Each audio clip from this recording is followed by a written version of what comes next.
All right, welcome to my house, and we're going to map and navigate. This is part of the 18th annual HBRC Challenge Phase 1 virtual, and I'm going to do the FloorBot Challenge 0.75.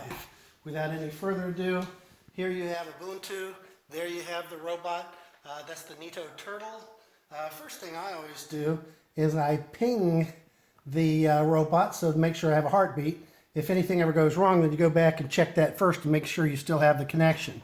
The next thing I'll do, and the robot's named Turtle, is I'll SSH Secure Shell 2 Turtle.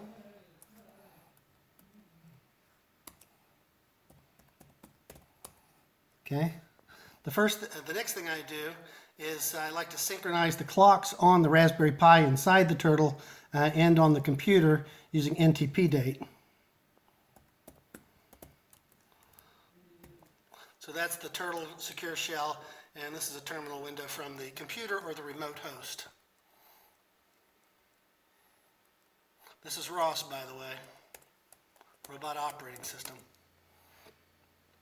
So the next thing I'll do is I'll give myself permission to talk to the robot with change mode 666 TTY ACM0. And then I'm actually going to run the TurtleBot base only package, which is available through SV-ROS Intro to ROS. The next thing I'll do is I'll run the mapping package on the remote workstation. You could do mapping on either the remote workstation or the robot. The next thing I'm going to do is launch Teleop Twist Keyboard. This will allow me to control the computer with the keyboard. You could also launch it with joysticks and stuff. There you can already see the TurtleBot URDF Universal Robot Description Format with the LiDAR scans.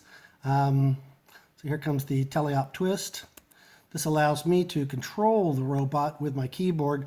I like to give my screens particular shapes. That way, as I'm using it, I can identify which screen is what. So now, look at the robot, and I'll just press I. Go forward, K to stop. I'll turn and go forward. Actually, I'm going to turn to the left a bit. Here you can see the robot's mapping the room. And there it's going into the corner. Stop. Turn around. And you can see the map on the screen here.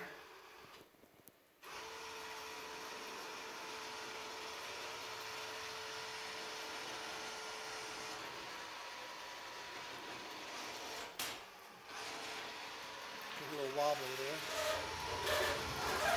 Okay, here comes the robots coming past us here.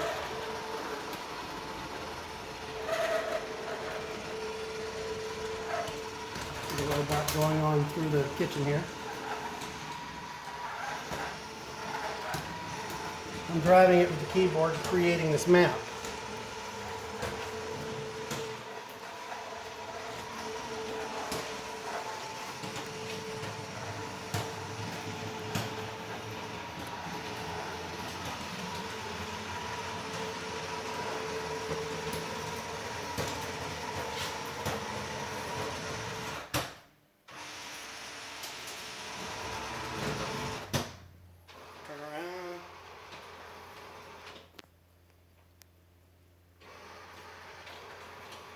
Yeah.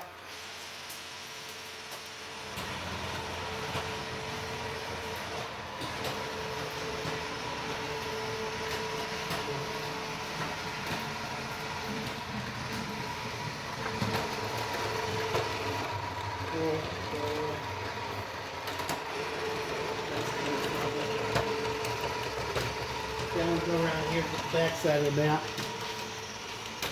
Let's take a look at our map so far. Okay. One thing you want to make sure is you keep the focus on the keyboard here so that now this is all, you can move it around.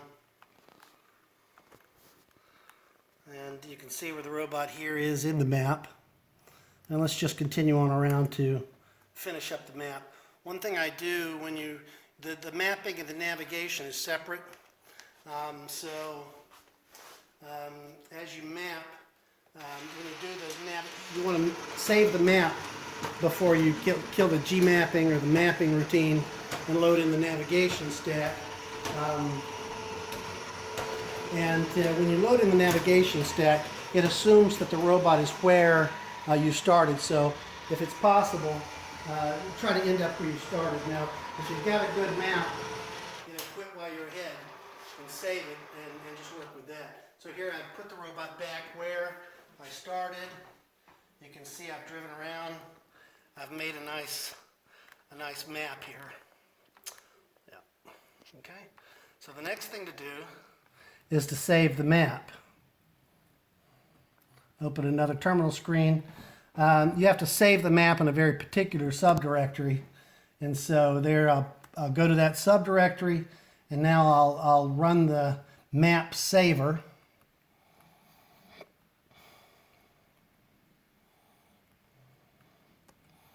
Okay, and our map has been saved. And you can exit that screen. Now I'll go back to our mapping routine, which is called G mapping for grid mapping, and I kill grid mapping. Be sure and save your map before you kill grid mapping. And now I'll load in the navigation stack, which loads in the map saver that loads in the map that you just saved. It also loads in the path planning, navigation routine, and also the localization routine called AMCL, ACML,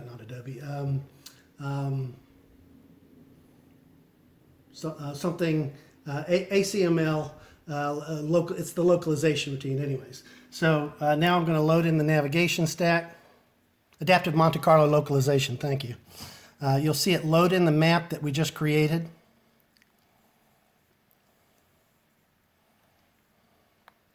And you can see the robot there in the map. First you'll see the global boundary markers all around it. Those are barriers around your walls and obstacles. That's a parameter that you can set. And then you'll see the local cost map, which will be a dark blue around the robot. And those are actually the LiDAR scans. Again, this is really cool. It's all three-dimensional, so that you can look at it sideways like that. You can actually see the LiDAR scans around the robot. Okay, so again, we've created the map, we've saved the map, we've loaded in the navigation stack, and without any further ado, I shall attempt to go to one end of the room. So I click on my 2D nav goal, I point, press, and drag. Whatever orientation you have, this is where the robot will be facing. I mouse up. You can see the green line there. That is the move-based path planning. You can see the robot now going to the place that you specified.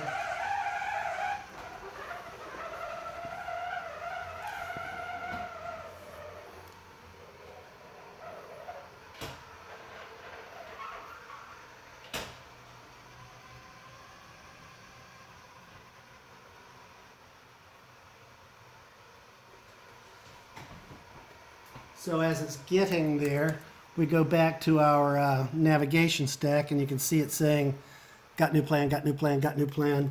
And when the robot turns and orients itself and finally reaches its goal, you'll see it say, goal reached.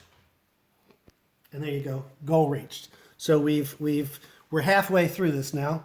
And so now let's click 2D nav goal, and then point, press, and drag, where we started.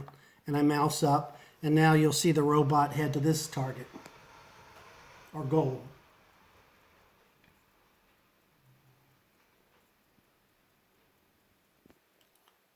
He's unsure about the stack of toilet paper there. I'm going to help him out. I'm going to help him out a little bit. Let's get the teleop on, and I'm going to cheat a little bit and drive him around that. He would have eventually made his way around, but we don't have time for that. Again, those the blue boundary markers that you see there can be adjusted in the parameters.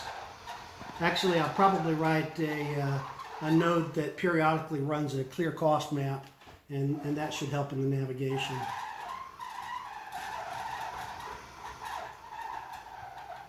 So here you see him coming up to the goal. No hands. Completely autonomous. Kind of exciting, huh? So here he is. Got new plan, got new plan, got new plan. Got new plan. Got new plan.